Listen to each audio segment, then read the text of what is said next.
দেখছেন টিভি 9 বাংলায় রয়েছে আমি শুভজিৎ মিত্র। 26,000 চাকরি বাতিল মামলায় সুপ্রিম কোর্টে শেষ শুনানি 10ই ফেব্রুয়ারি। তারপরে রায়দান জানিয়ে দিলেন শীর্ষ আদালতের প্রধান বিচারপতি। বড় খবরের দিকে নজর রাখছি আমরা। 26,000 চাকরি বাতিল মামলায় সুপ্রিম কোর্টে শেষ শুনানি 10ই ফেব্রুয়ারি। তারপর রায়দান জানিয়ে দিলেন শীর্ষ আদালতের প্রধান বিচারপতি। এরপরেই জানিয়ে দেন 10ই ফেব্রুয়ারি এই মামলা শুনানি শেষ করবেন। আজ মামলাকারী বিভিন্ন পক্ষের বক্তব্য শোনেন। সম্পূর্ণ নিয়োগ প্রক্রিয়া জুড়ে রাজ্য সরকারের বেনিয়ম, যোগ্য অযোগ্য পৃথক করা অসম্ভব সওয়াল করেন বিকাশ রঞ্জন ভট্টাচার্য। ঠিক কি বলেছেন তিনি, শুনুন। ক্লারিফাই করলাম সবাইকে, কেন যারা তখন অ্যাপিয়ার করেছিল তাদেরই আবার চান্স দেওয়া হোক, তারা ফ্রেশ পরীক্ষা দিয়ে আসবে এবং তার জন্য যদি বয়সটা কোনো বাধা হয় সেটাকে কন্ডন করে দাও। যখন কোনো প্রসেস ইললিগাল হয় তখন সেখান থেকে ভালো মন্দ বাঁচা যায় না। এটা আমাদের দুর্ভাগ্য যে কিছু ভালো ছেলেমেয়ে হয়তো ক্ষতিগ্রস্ত হয়েছে। এখন যদি বিচারপতিরা আমাদের সঙ্গে থাকেন তাহলে যাতে ফ্রেশ এরাই সিলেক্টেড হয়ে আসতে পারেন, সেই জন্যই বক্তব্য। যে পদ্ধতিতে সিলেকশন হয়েছে, এই নাইসাকে সিলেক্ট করেছে, এই সবটাই একটা বেআইনি কার্যক্রমের মধ্যে পড়ে। সেজন্যই বলেছি ইনস্টিটিউশনাল করাপশন। এই মুহূর্তে আমার সঙ্গে রয়েছেন দুজন সহকর্মী, জ্যোতির্ময় রয়েছেন এবং সুজয় রয়েছেন। জ্যোতির্ময়ের কাছে আগে যাই। জ্যোতির্ময়, আজকে আদালত পক্ষে কোন পক্ষের আইনজীবীরা কোন কোন বিষয়গুলো তুলে ধরেন? দেখো, যারা অরিজিনাল রিট পিটিশনার এবং যারা যোগ্য এবং তার পাশাপাশি প্রার্থীদের তরফ থেকে যারা পিটিশনাররা ছিলেন তাদের আইনজীবীরা আজকে সওয়াল করেন। এসএসসি এবং রাজ্য সরকারের তরফ থেকে বক্তব্য আমরা আগামী 10 ফেব্রুয়ারি শুনতে পারবো বলেই মনে করছি। আমার সঙ্গে এই মুহূর্তে original writ petitioner Sudipta Dasgupta তিনি আমার সঙ্গে রয়েছেন, ওনার আইনজীবী রয়েছেন। এবং যে বিষয়টা সবথেকে বেশি গুরুত্বপূর্ণভাবে আজকে সামনে এসছে তা হচ্ছে প্রাতিষ্ঠানিক দুর্নীতির কথা সামনে এসছেন এবং আইনজীবী সুদীপ্ত দাশগুপ্ত তিনিও বারবার ধরে এই প্রাতিষ্ঠানিক দুর্নীতি ঠিক কিভাবে হয়েছে সেই বিষয়টি তিনি তুলে ধরেছেন। আপনার বক্তব্যে আজকে আপনি বারবার ধরে এই ইনস্টিটিউশনাল করাপশনের বিষয়টাই তুলে ধরছিলেন এবং বারবার ধরে ইরেগুলারিটিস কোন কোন জায়গায় রয়েছে এসএসসি এবং বোর্ডের পাটে সেটা তুলে ধরেছেন। বক্তব্য কি ছিল আপনার? দেখুন, যদি বলেন প্রাতিষ্ঠানিক দুর্নীতির প্রথম যেটা ঘটনা সেটা হলো যে সরকার কারোর পক্ষ না। আজকে সরকারের নজরে আসলো যে প্রচুর বেআইনি নিয়োগ হয়েছে। সরকারের উচিত হলো সে বেআইনি নিয়োগকে বাদ দিয়ে যারা যোগ্য তাদেরকে চাকরি দেওয়া। সরকার কি বললো, একটি অ্যাপ্লিকেশন করে বলল আমরা অতিরিক্ত পদ ক্রিয়েট করব, সুপার নিউমারি পোস্ট, ক্যাবিনেট ডিসিশন, যাতে করে যারা বেআইনিভাবে চাকরি পেয়েছে তাদের চাকরি বাঁচানো যায়। এতে প্রমাণিত যে এই যে ফ্রড হয়েছে এর মধ্যে রাজ্য সরকার ইনভলভ, ইনস্টিটিউশনাল ফ্রড। আপনি ভাবতে পারছেন কীরকম ইনস্টিটিউশনাল ফ্রড। টোটাল ভ্যাকেন্সি একটা সিলেকশন প্রসেস যখন নির্ধারণ করা হয় সেই ভ্যাকেন্সিটা অর্থ দপ্তর থেকে অনুমোদন পেয়ে নির্ধারণ করা হয়। ভ্যাকেন্সি 100, চাকরি পেল 150 জন। ওই 150 জনকেই তো অর্থ দপ্তর মাইনে দিচ্ছে। কি করে দিচ্ছে? অনুমোদন ছিল তো 100 জনের। এসএসসি যে এফিডেভিটগুলো জমা দিয়েছে তাতেও বক্তব্যের ধারাবাহিকতায় একটা গলদ রয়ে গেছে বলে আপনার বক্তব্যে উঠে আসছে। প্রথম এফিডেভিটে বলল যে 100টা ইল্লিগালিটি আমরা বার করেছি, সেটা হচ্ছে র্যাঙ্ক জাম্পিং আর ওয়েমার। তার ঠিক 10 দিন পরে আরেকটা এফিডেভিট দিয়ে বলল 100টা না, ওটা 150টা ইল্লিগালিটি, র্যাঙ্ক জাম্পিং, ওয়েমার এবং আউট অফ প্যানেল। তারপরে আরও আরেকটা অ্যাফিডেভিট দিল। আরেকটা অ্যাফিডেভিটে বলল যে র্যাঙ্ক জাম্পিং, ওয়েমার ইস্যু, আউট অফ প্যানেল ছাড়াও আছে expiry of panel. Fourth affidavit দিয়ে বলল যে এতগুলোর পরও আরেকটা ইল্লিগালিটি আছে, সেটা হলো যে কি করে আফটার ভ্যাকেন্সির বেশি চাকরি পেল। আরেকটা ওরা বাদই দিয়ে গেল, রেকমেন্ডেশন যতগুলো এসএসসি করবে তার চেয়ে অধিক অ্যাপয়েন্টমেন্ট। এসএসসি রেকমেন্ডেশন করেছে 11,000, চাকরি পেয়েছে 13,056। কি করে সম্ভব?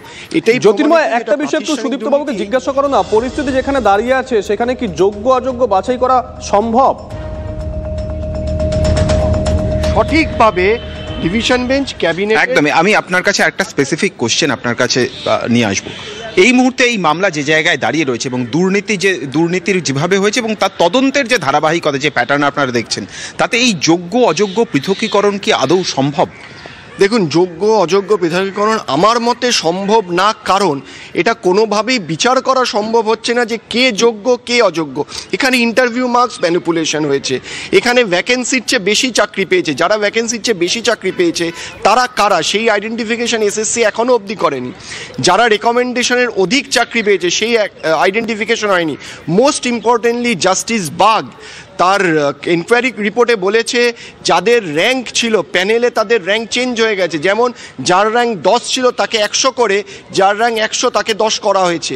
এইগুলো কি করে আইডেন্টিফাই করা যাবে? এবং এই জন্যই এসএসসি লিস্টে এই ধরনের যে বেআইনি হয়েছে তার কোনো উল্লেখ নেই। কারণ সেক্ষেত্রে যদি পুরো প্রসেসটা যদি বাতিল হয়ে যায় তাহলে যোগ্য যারা প্রার্থী তাদের ক্ষেত্রে তো এটা সম্পূর্ণভাবে অন্যায় করা হবে। দেখুন, আপনি অন্যায় যদি যারা যোগ্যভাবে পেয়েছে তারা তো আবার তারা পরীক্ষায় বসছে, তারা আবারই পাবে যারা যোগ্য, কিন্তু যারা অযোগ্য তারা তো পাবে না। যারা যোগ্য হয়েছে তারা যদি আবার পরীক্ষায় বসে পাবে, এবং এই ক্ষেত্রে সুপ্রিম কোর্ট একটা খুব ইম্পর্টেন্ট জ্যোতির্ময় সঙ্গে থাকো। তুমি কথা বলছিলে সুদীপ্ত বাবুর কথা প্রসঙ্গে, সুজয়ের কাছে একটু যাই। সুজয় এই মুহূর্তে ধর্ণা মঞ্চ থেকে রয়েছে। সুজয়, তুমিও শুনছিলে সুদীপ্ত দাশগুপ্ত আইনজীবী, তিনি বললেন বর্তমানে পরিস্থিতি যা তাতে এই যোগ্য অযোগ্য পৃথকীকরণ করা সম্ভব নয়। যারা আন্দোলন করছেন তারা কি বলবেন এরপরে?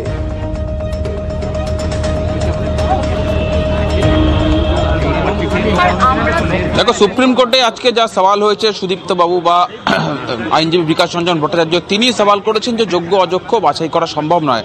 আর এই প্রায় 1 মাস ধরে খোলা আকাশের নিচে যারা নিজেদের দাবি দাওয়া নিয়ে আন্দোলন করলেন তারা কিন্তু ক্ষুব্ধ এই গোটা বিষয়টা নিয়ে। সরাসরি তাদের সঙ্গে কথা বলবো যে বিকাশ বাবুর উপর আপনাদের ক্ষোভ কেন, কেন তার কথায় আপনাদের আপত্তি রয়েছে? বিকাশ বাবুর প্রতিটা দাবি বলা যেতে পারে যে সম্পূর্ণ অনৈতিক এবং বিভ্রান্তিকর।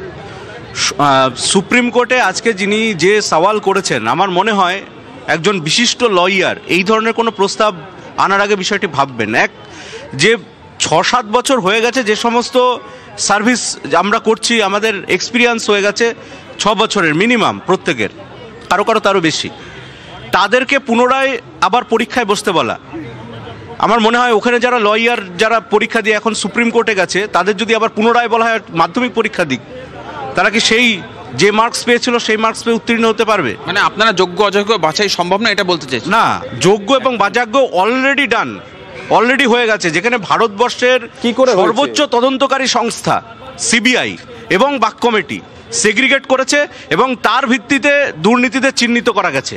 সুতরাং অলরেডি, এবং মহামান্য বিচারপতি আজকে দুর্নীতি চিহ্নিত করা গেছে সুজয়, কিন্তু যোগ্য অযোগ্য সেটা বাছাই কিভাবে হলো সেটা একটু জিজ্ঞাসা করো না।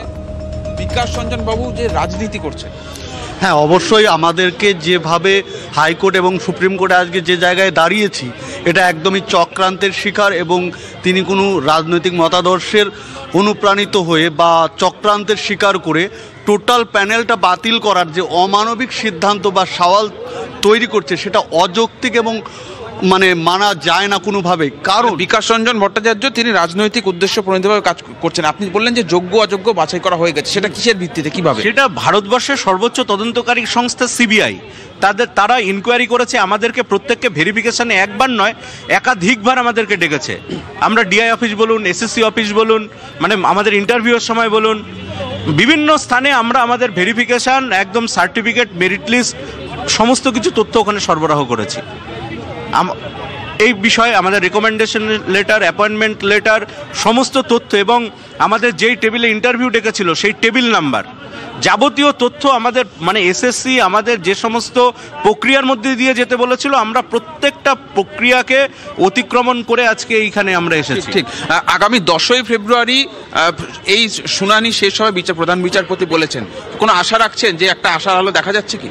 প্রথমত হচ্ছে আমার মনে হয় মহামান্য প্রধান বিচারপতি অবশ্যই দেখবেন যে শিক্ষকেরা কোন রকম দোষ না করেও আজকে মানে সেই একই বিষয়টি এখন আশা রাখছেন যে যোগ্য অযোগ্য বাছাই করা, পৃথকীকরণ করা সম্ভব হয়েছে এবং পুরো বিষয়টা আগামী দিনে আদালত অবশ্যই নজর রাখবে। সুজার সঙ্গে থাকো, জ্যোতির্ময় তুমিও সঙ্গে থাকো। বিকাশ রঞ্জন ভট্টাচার্য যার প্রতি এই আন্দোলনকারীরা ক্ষোভ ব্যক্ত করছেন বারংবার, তিনি আজকে কি বলেছেন আরেকবার শোনায়। ক্লারিফাই করলাম সবাইকে, কেন যারা তখন অ্যাপিয়ার করেছিল তাদেরই আবার চান্স দেওয়া হোক, তারা ফ্রেশ পরীক্ষা দিয়ে আসবে এবং তার জন্য যদি বয়সটা কোনো বাধা হয় সেটাকে কন্ডন করে দাও। যখন কোনো প্রসেস ইলিগাল হয় তখন সেখান থেকে ভালো মন্দ বাঁচা যায় না। এটা আমাদের দুর্ভাগ্য যে কিছু ভালো ছেলেমেয়ে হয়তো ক্ষতিগ্রস্ত হয়েছে। এখন যদি বিচারপতিরা আমাদের সঙ্গে থাকেন তাহলে যাতে ফ্রেশ এরাই সিলেক্টেড হয়ে আসতে পারেন সেই জন্যই বলতে পারি। যে পদ্ধতিতে সিলেকশন হয়েছে, এই নাইসাকে সিলেক্ট করেছে, এই সবটাই একটা বেআইনি কার্যক্রমের মধ্যে পড়ে। সেজন্যই বলেছি ইনস্টিটিউশনাল করাপশন।